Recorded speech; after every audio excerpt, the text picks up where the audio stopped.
अधिक आनंदमय बनाया जाए, जिससे बच्चे खेल खेल में सीखें। हमने एक छोटी सी लघु नाटिका तैयार की है। इसमें आपको एक ऐसा विषय समझाने जा रहे हैं जो कि अधिक आनंददायक होगा और जल्दी समझ में आ जाएगा। यह विषय हमारे बहुत ही काम आने वाला है। आज हम अलंकार को लघु नाटिका के रूप में आपके समक्ष प्रस्तुत कर रहे हैं। आप अपने बारे में बताइए। अरे, आप मुझे नहीं जानते, मैं हूँ अलंकार। अलंकार?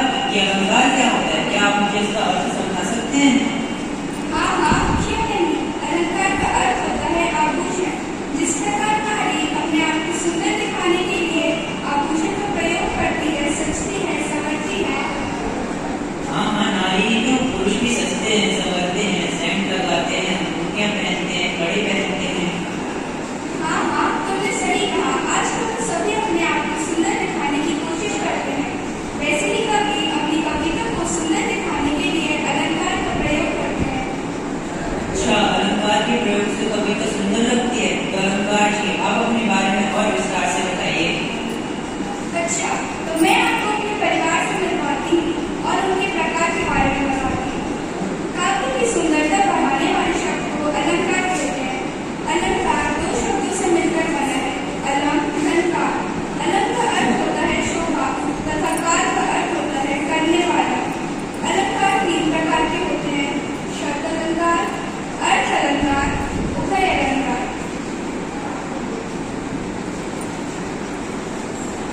शब्द अलंकार वे अलंकार जिसमें शब्दों के माध्यम से चमत्कार हो, उसे शब्द अलंकार कहते हैं।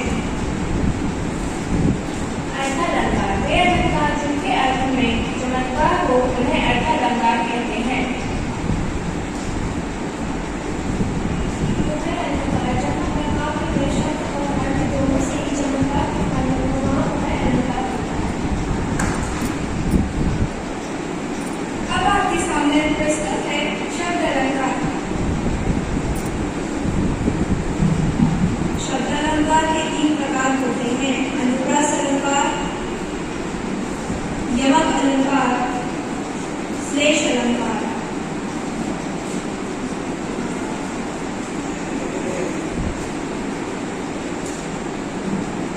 मैं हूँ अनुप्रास अलंकार। अनुप्रास दो शब्दों से लेकर बना है। अनु अलंकार, अनु का अर्थ बार बार और प्रास का अर्थ वर्ण से है। जब एक ही वर्ण बार बार आता है तो अनुप्रास अलंकार होता है। जैसे चारों चरण की चंचल किरणें खेल रही है चंचल। यहाँ पर चौकड़ की आवृत्ति बार बार हुई है, इसलिए यह पंक्ति अनुप्रास अलंकार में है।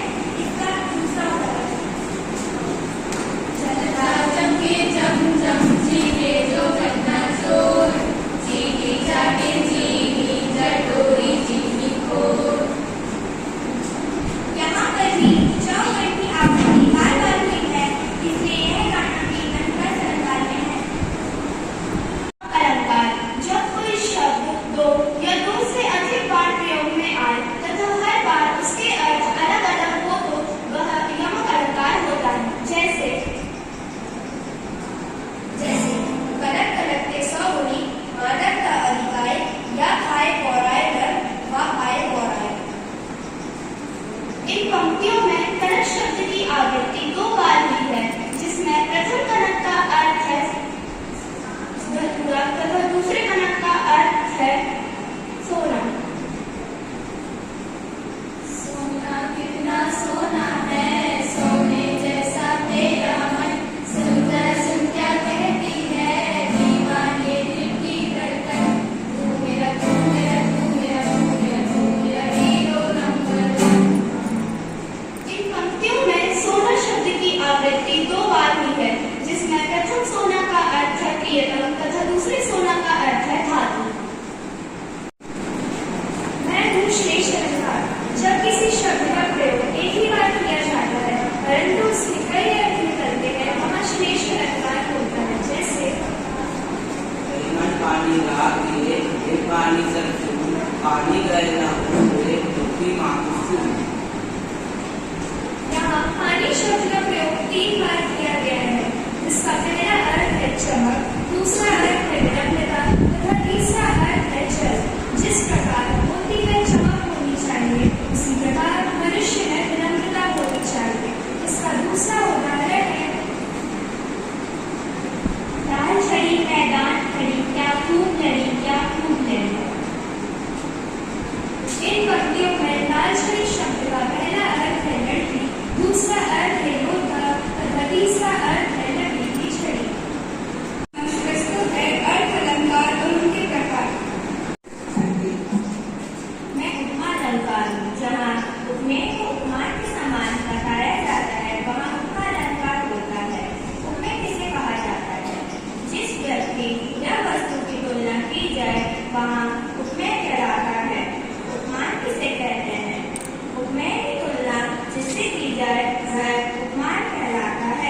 उपमेय है और चंद्रमा उपमान। इसका दूसरा उदाहरण है फूलों सा चेहरा तेरा, कलियों सी मुस्कान है, रंग तेरा देख के, रूप तेरा देख के, कुदरत भी हैरान है।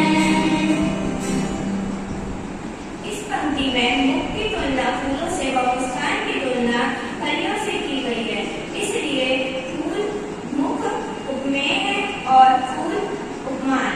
और महाकवि कालिदास जी को उपमा अलंकार का सम्राट माना जाता है। जहाँ पर उपमेय तथा उपमान में कोई भेद नहीं होता है, जहाँ दो व्यक्तियों या वस्तुओं के गुणों की समानता दिखाने के लिए एक वस्तु का रूप दे दिया जाता है, उसे रूपक अलंकार कहते हैं। जैसे भैया मैं तो चंद्र खिलौना है। इन पंक्तियों में चंद्रमा तथा खिलौने की एक रूपता बताई गई है। इसका दूसरा उदाहरण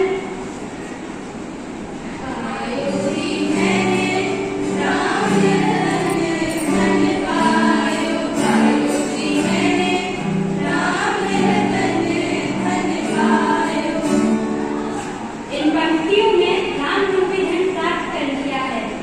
तुलसीदास जी को रूपक अलंकार का सम्राट माना जाता है। उत्प्रेक्षा अलंकार, जहाँ उपमेय व उपमान की संभावना बताया जाए, जहाँ एक वस्तु में दूसरे वस्तु की संभावना हो, वहाँ उत्प्रेक्षा अलंकार होता है। जैसे सीता का मुख चंद्रमा है। इस उदाहरण में सीता जी के मुख को चंद्रमा बताया गया है कि सीता जी का मुख ही चंद्रमा है। इसका दूसरा उदाहरण है एक लड़की को देखा तो वैसा लगा जैसे खिलता गुलाब, जैसे शायद कमल, जैसे तुझकी किरण, जैसे बदन। इन पंक्तियों में लड़की और गुलाब में समानता बताई गई है, इसलिए यहाँ पे उत्प्रेक्षा अलंकार है।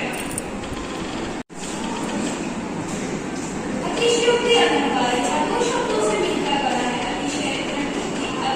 अतिशयोक्ति का अर्थ हुआ बढ़ा चढ़ा कर कहना। जहाँ किसी बात का बढ़ा चढ़ा कर वर्णन किया जाए, वहाँ अतिशयोक्ति अलंकार होता है। जैसे आगे तनिया बड़ी बहार, घोड़ा कैसे उड़े कार, राणा ने सोचा इस पार, पहुंचा चेता उस पार। इन पंक्तियों में राणा के सोचने के साथ ही चेतक को नदी के उस पार पहुंचा बताया गया है। इसमें अतिशयोक्ति अलंकार है, इसमें बढ़ा चढ़ा कर बताया गया है। इसका दूसरा उदाहरण छूट गए सारे नजारे, ओए क्या बात हो गई। छूट गए सारे नजारे, ओए क्या बात हो गई। तूने काजल लगाया दिल में रात हो गई। इन पंक्तियों में अतिशयोक्ति अलंकार है, इसमें काजल लगाने से रात हो जाने जैसी बढ़ा चढ़ा कर बात कही गई है। जहाँ करते जीव को सजीव की तरह काम करके अथवा जीव को सजीव कहा जाए, वहाँ मानवी धर्म अलंकार होता है। जैसे बादल आए बड़ी बढ़ के सबर के। इस पंक्ति में बादल को मनुष्य की तरह सर संवर कर बताया गया है, इसलिए यहाँ मानवी धर्म अलंकार है। दूसरा